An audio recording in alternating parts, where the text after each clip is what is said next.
Okay everybody, so in this video we're going to be looking at what sort of lights you can use for your photography. Now we're going to be comparing the LED lights like this. I'm going to mention flash guns, and also we've got the big studio flashes here.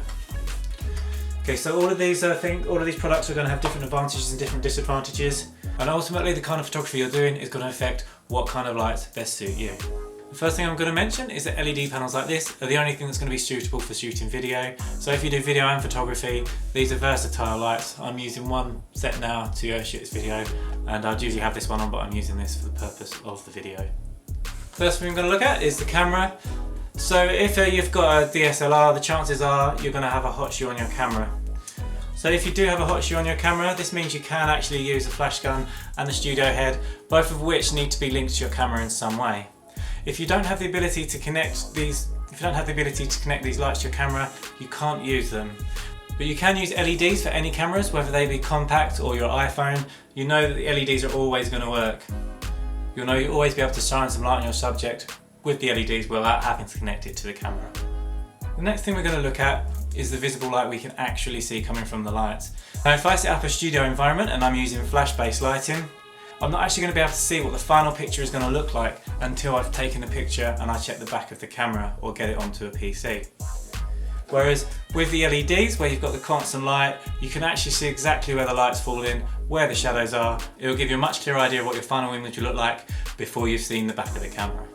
The next thing we're going to look at is the power of the lights. Now although LEDs, when you put them on full brightness, do look bright to our naked eye, to the camera that might not be the case. And this is going to be a particular downfall in high-speed photography. So if I'm setting up LED panels and I want to shoot something like a water drop or somebody running or a bird in flight, the LED panels are probably not going to be bright enough to light it, and you will get a blurred effect on it. So if we're looking at the flash type lights, for example the studio head and the flash gun is going to have a powerful light with a very short burst. This means that it can capture things at high speed, which an LED panel will not be able to do. The next thing I was going to speak about is the quality of light. Whenever you're getting anything, whether it be LED or flash based, you need to see if there's anything you can do to diffuse the light. For LEDs you can get diffusers and softboxes, and that's going to be the same with the big studio flashes. With a flash gun you can also get these kind of things. I've got an adapter here. This is for if there's tungsten light in the room. It will actually help the flash match the colour in the room so you can get the correct white balance.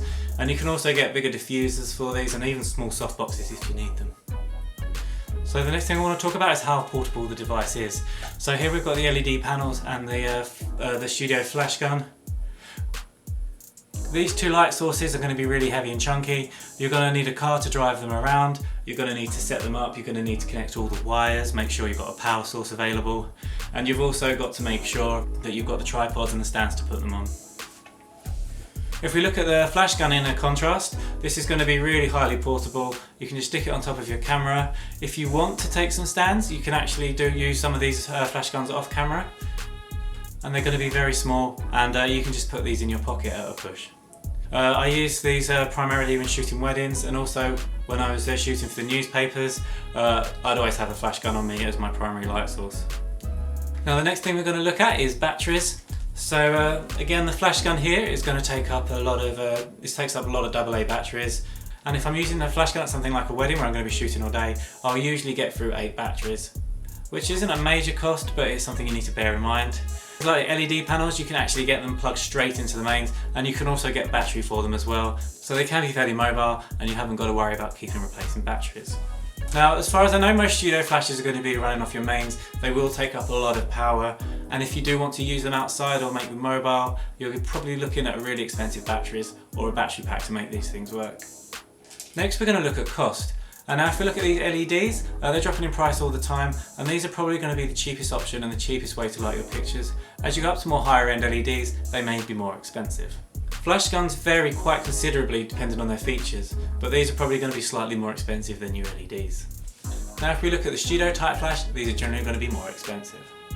Next we're going to look at camera compatibility. When you shoot with a flash gun, you've actually got a TTL mode. This means through the lens, and if you want to use it on automatic, you can actually set it to use the sensors on your cameras to take a picture at the correct exposures. When we look at the LED panel on the flash gun, this isn't the case. We've just got to guess the light ourselves. but we still got full control over it. The next thing I want to look at is how much heat they give off. Again, the powerful flash type lights are going to give off a lot of heat. I've taken a few pictures on my flash gun before and accidentally touched the end of it against my face, and it was really hot. I don't recommend doing that. And also, if we're going to be using studio type flashes, this is going to get really hot as well. So if we use this in a situation where there's like we do in portraits and they're close to people, it may get uncomfortable from the heat.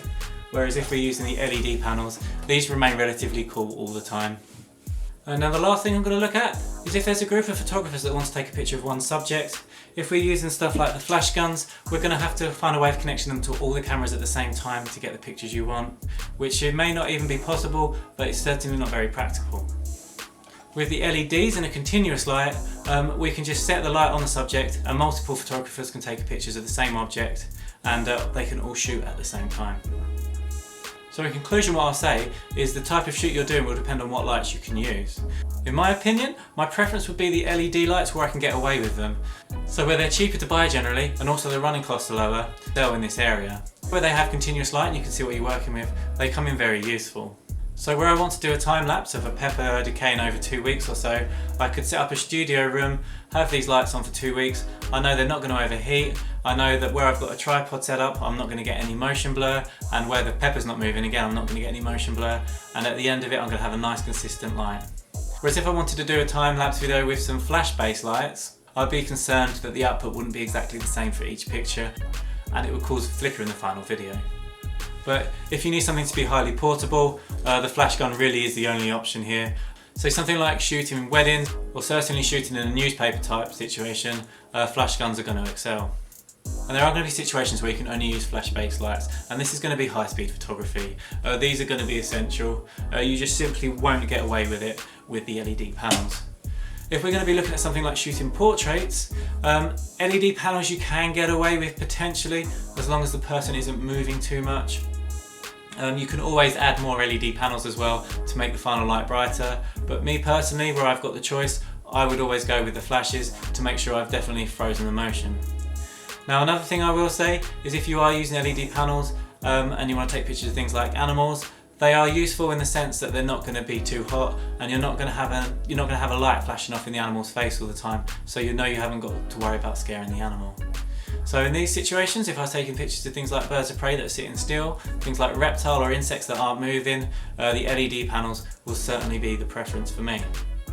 Now I'm pretty sure that's going to take everything you need to know into account. If you do have any questions, please feel free to leave the questions in the comment section below, and I'll be happy to reply as soon as I can. Thanks for watching this video, guys. As always, liking and subscribing to this channel lets me know I'm going in the right direction, and it makes me know I'm making useful content, which is really helpful for me. And that's it for this video. I hope to see you in the next one. Hello everybody. So in this video we are going to be looking at what kind of lights we should be looking at. Just rattling.